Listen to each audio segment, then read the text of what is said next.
ভারত গুলি করে বাংলাদেশ সীমান্তে হত্যা করছে, তার হাজার গুণ বেশি মানুষ প্রত্যেক দিন মেক্সিকান বর্ডার ক্রস করে সাউথ আমেরিকা থেকে আমেরিকাতে ঢুকছে, কিন্তু গুলি করে মানুষ হত্যা করছে না। তাদেরকে প্রসেস করা হয়, অ্যাসাইলাম সেন্টারে নিয়ে যাওয়া হয়, অবৈধভাবে ঢুকেছে বলে তাদেরকে জরিমানা করা হয়, গ্রেফতার করে হিউম্যানিটেরিয়ান কোর্স প্রোভাইড করা হচ্ছে, তাদেরকে থাকার জায়গা দেওয়া হয়।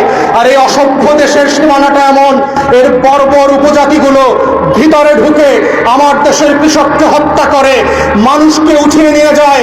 শুধু মানুষ না, আমার দেশের ছাগল গরু যখন ঘাস খেতে খেতে সীমান্ত ক্রস করে ওই পারে চলে যায়, এই বিএসএফ নামক বদমাইশের বাচ্চারা ওই ছাগলগুলোকে পর্যন্ত গ্রেফতার করে নিয়ে যায়। এরা মানুষের বাচ্চা হলে 2024 সালে মধ্যযুগের এই আচরণগুলো করতো না, এবং বিএসএফ এর সাথে বিজিবির পতাকা বৈঠক করে সেই ছাগল ফিরিয়ে নিয়ে আসতে হয়। এটাই হচ্ছে 2024 সালের বাস্তবতা। অতএব 20 কোটি মানুষকে বুঝতে হবে আপনারা স্বাধীন কিনা। আপনারা লড়াই করে বেঁচে থাকবেন না কৃতদাসের মতো গরু ছাগলের মতো বেঁচে থাকবেন। আপনারা কৃষিকাজ করতে পারবেন না আপনার খেতে, আপনার পুকুরের মাছ আপনি ধরে খেতে পারবেন না, আপনার গাছের নারিকেল আপনি পেড়ে খেতে পারবেন না, আপনার তুলা বাগানের তুলা আপনি চাষ করে ফলাবেন, কিন্তু সেই তুলা আপনি নিতে পারবেন না। আপনার খেজুর গাছের ফসলি খেজুর আর এক দেশের বেজাত লোকরা এসে তুলে নিয়ে যাবে। এর নাম হচ্ছে সীমান্তে আমার আপনার স্বাধীনতা। গত 2 দিন আগে মাত্র আমরা গণপ্রজাতন্ত্র দিবস পালন করলাম।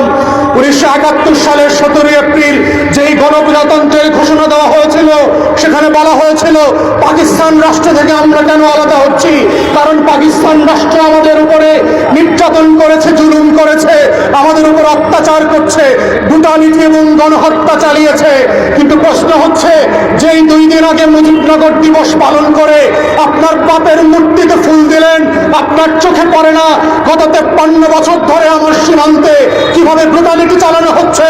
আপনাদের কি চোখে পড়ে না আমার দেশের কোটি কোটি মানুষকে স্বাধীনতা সার্বভৌমত্ব হারিয়ে জাতীয় স্বার্থকে পদদলিত করে 20 কোটি মানুষকে নিজের দেশে পরাধীনকৃত দাসের মতো বাঁচিয়ে রেখেছে?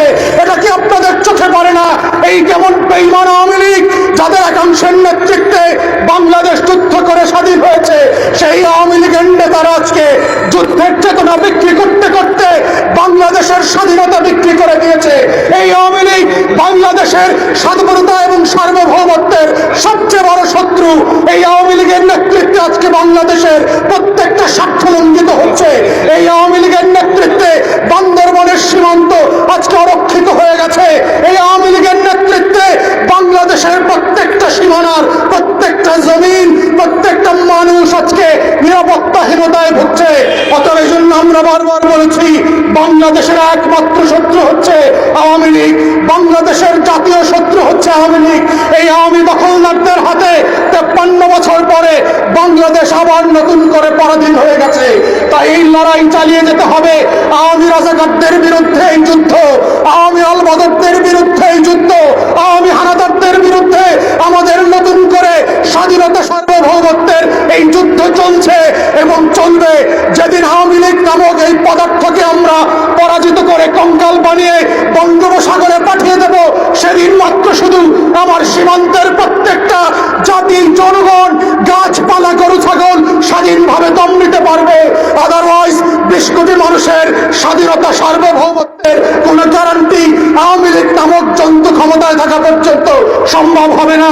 তাই এই জাতির কাছে আমার আহ্বান, আপনাদের কাছে অপশন খুব পরিষ্কার, পরাধীন থাকবেন নাকি স্বাধীন হবেন? দাস দাসী আর কৃতদাসের মতো 400 বছরের গোলাম থাকবেন, নাকি লড়াই করে আন্দোলন করে রক্ত দিয়ে জীবন দিয়ে স্বাধীন থাকবেন? শিয়ালের মতো কুকুরের মতো বাঁচবেন না সিংহের মতো একদিন বাঁচবেন, রক্ত দিয়ে বাঁচবেন? এটাই বাংলাদেশের লড়াই, আগামী দিনের লড়াই, স্বাধীনতার লড়াই। সেই লড়াইটা আপনাদেরকে অংশগ্রহণের আহ্বান